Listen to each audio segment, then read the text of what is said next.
In this video, I explain the application I developed for grading Python exams automatically. I call this application AutoGrader.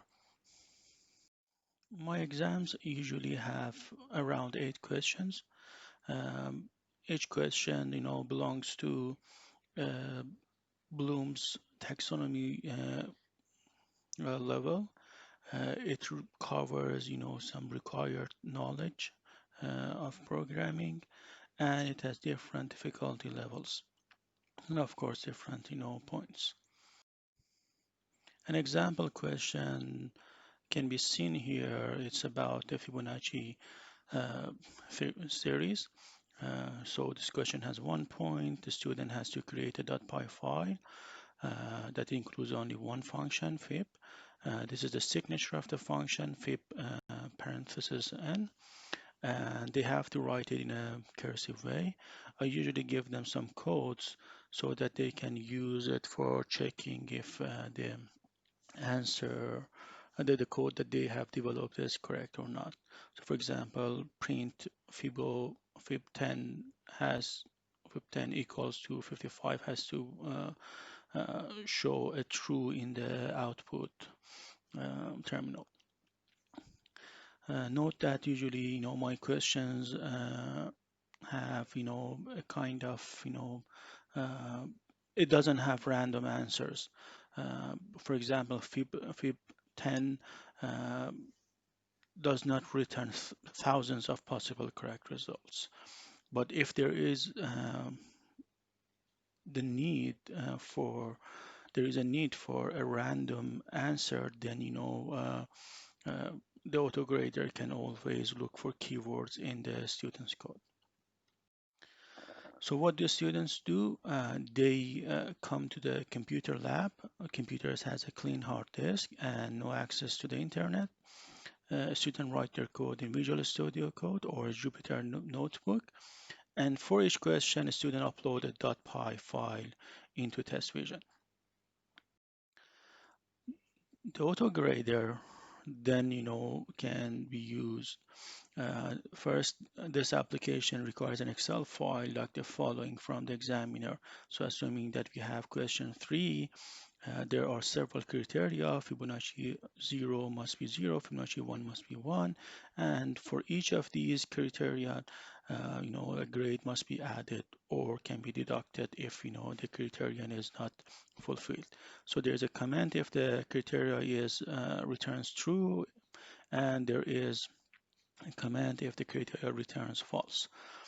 As you can see here, we can also look for, some keywords in the code of the students, um, and have different commands, or um, change the grade if we want to. In this case, if they have for a while in their Fibonacci code, I'm going to give them a 0 because I asked them to uh, develop this function in a recursive way.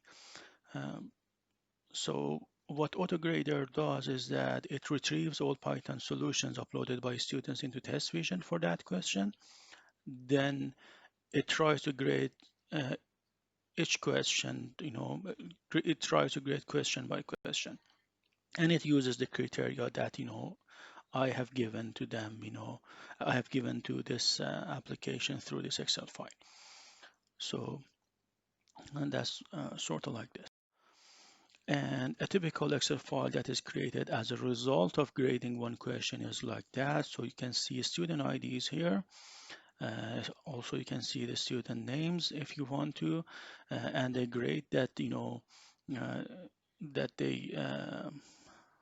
they are given by this application as a result of examining those criteria. For example, you can see that this student got the full mark, student ID 0, because all criterion are satisfied and the application is his or her code is loaded without error.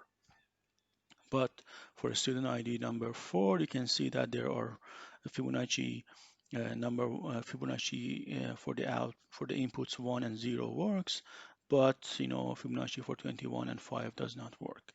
Um, or student number 15 has not did not upload any files.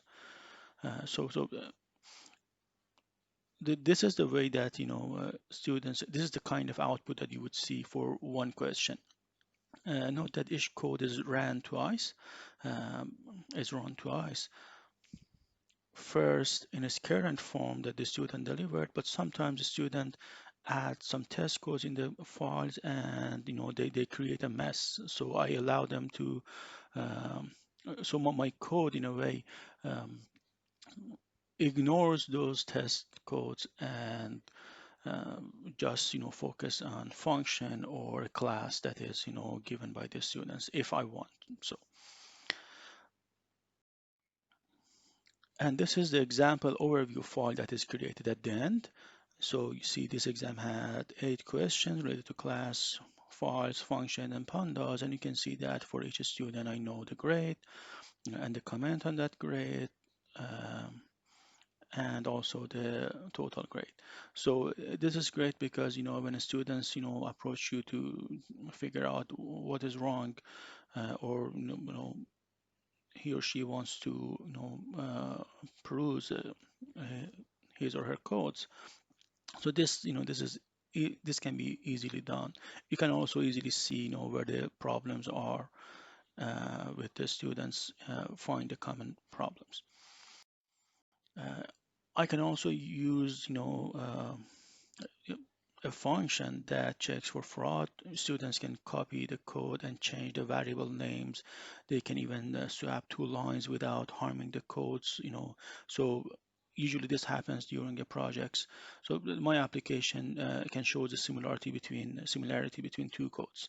For example, in this exam in here, you can see that you can see the similarity score between the best groups code and the codes created by all other students. The red means that the similarity is very high. The blue color shows means that the similarity is very low. I try to convince the exam board to use this, as a way to show that fraud happened, but they don't know what's going on in this code, so they cannot support that. But at least it gives the examiner he or she can look for. It shows the possible fraud cases. So as for the reliability of the grading, I usually check, manually 10% of the grades. If there are irregular error messages in the comment columns, I check them to make sure that everything is fine. Extra checking must be done for criteria that include, code.find or output.find.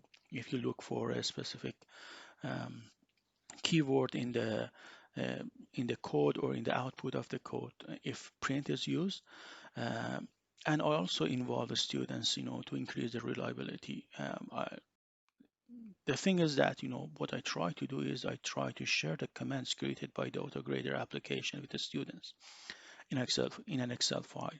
Therefore, students can figure out their weaknesses first, and secondly, they can check the reliability of the grading. So if there's a problem, they can always come to me for approval.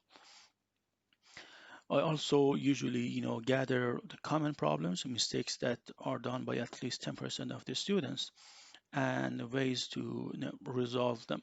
Um, but I usually don't share the details of the grades that cause a huge problem, in my opinion, in terms of privacy and also load on my work. But if students, if they want, they can always approach me to check the details of the grades. So if you have any question, please don't hesitate to contact me.